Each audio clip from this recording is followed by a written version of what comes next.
Hello tout le monde, bienvenue dans une nouvelle vidéo. Si vous ne me connaissez pas encore, je m'appelle Daphné, je fabrique et je vends des bougies depuis 2020 et j'ai décidé à travers mes vidéos de partager tout ce que je sais sur la fabrication et la vente de bougies pour vous aider à lancer votre propre entreprise de bougies. Donc si c'est un sujet qui vous intéresse, je vous invite tout de suite à vous abonner pour ne pas louper les prochaines vidéos. Aujourd'hui, on va parler de la cire que vous allez choisir pour votre bougie. Personnellement, j'en ai testé pas mal et mon choix s'est très vite porté sur la cire de colza pour des raisons que je vous détaillerai juste après. Ce qui va être important, ça va être de faire beaucoup de tests et de tester plein de cires différentes. On a tous des critères un peu différents, que ce soit en termes de rendu de couleur, si vous utilisez des colorants, en termes de rendu olfactif, à froid, à chaud, etc.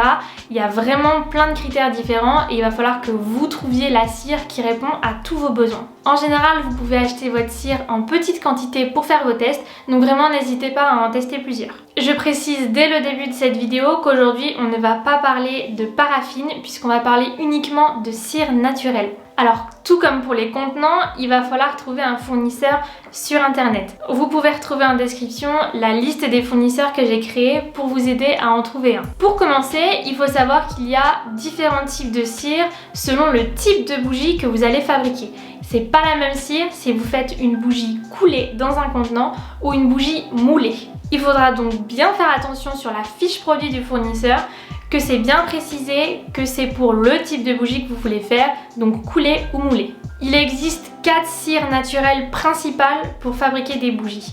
La cire de soja, la cire de colza, la cire d'abeille et la cire de coco. Il est possible de faire un mélange de cire, soit de le faire soi-même, soit d'acheter un mélange préfet. Je ne vais pas parler de mélange aujourd'hui tout simplement parce que je n'en ai jamais fait et que donc j'ai pas les connaissances pour vous les partager. Je me permets tout de même d'ajouter que si vous êtes débutant, je vous conseille vraiment d'acheter un mélange préfet et de ne pas vous lancer vous-même dans le mélange tout seul parce que ça peut être un vrai casse-tête. Je voudrais ajouter également que la fabrication d'une bougie, ce n'est pas un processus facile. C'est de la chimie. On va mélanger des substances ensemble pour obtenir une formule qui nous convient. Il n'y a pas de raccourci, il n'y a pas de cire facile, il n'y a pas de façon plus facile qu'une autre d'obtenir la formule parfaite. Dans tous les cas, ça va demander beaucoup de travail pour atteindre la bougie que vous voulez. Il n'y a pas de cire plus facile que d'autres à travailler ou une cire qui n'aura jamais de problème, ça n'existe pas, même si on aimerait tous qu'elle existe. Par exemple, la cire de soja est une cire très répandue aujourd'hui dans les bougies naturelles, donc on peut se dire qu'elle est facile à travailler, mais la cire de soja demande un contrôle de température très strict. Pour la cire de colza, c'est la même chose, il va falloir faire très attention à la température de coulage, la vitesse de coulage, la température de votre contenant, la température de votre pièce en général. Bref, il y a vraiment beaucoup de choses à prendre en compte. Au fur et à mesure de vos fabrications, une fois que vous aurez choisi votre cire, vous allez la connaître par cœur. Vous saurez exactement pourquoi elle a eu cette réaction ou une autre, vous saurez comment la rectifier et tout ça, ça va vous permettre d'améliorer votre façon de travailler, votre efficacité et la qualité de vos bougies. En ce qui concerne le choix en lui-même, c'est vraiment une appréciation personnelle.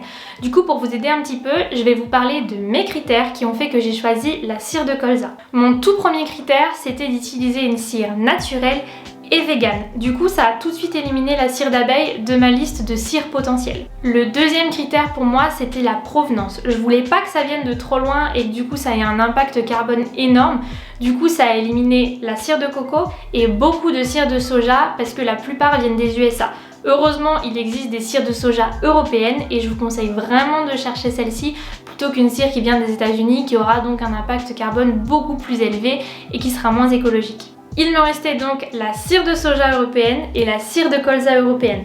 Après plusieurs tests, j'ai décidé de choisir la cire de colza. Tout d'abord, j'ai trouvé que les deux cires étaient très similaires en termes de travail. Il n'y en avait pas une qui était plus avantageuse que l'autre.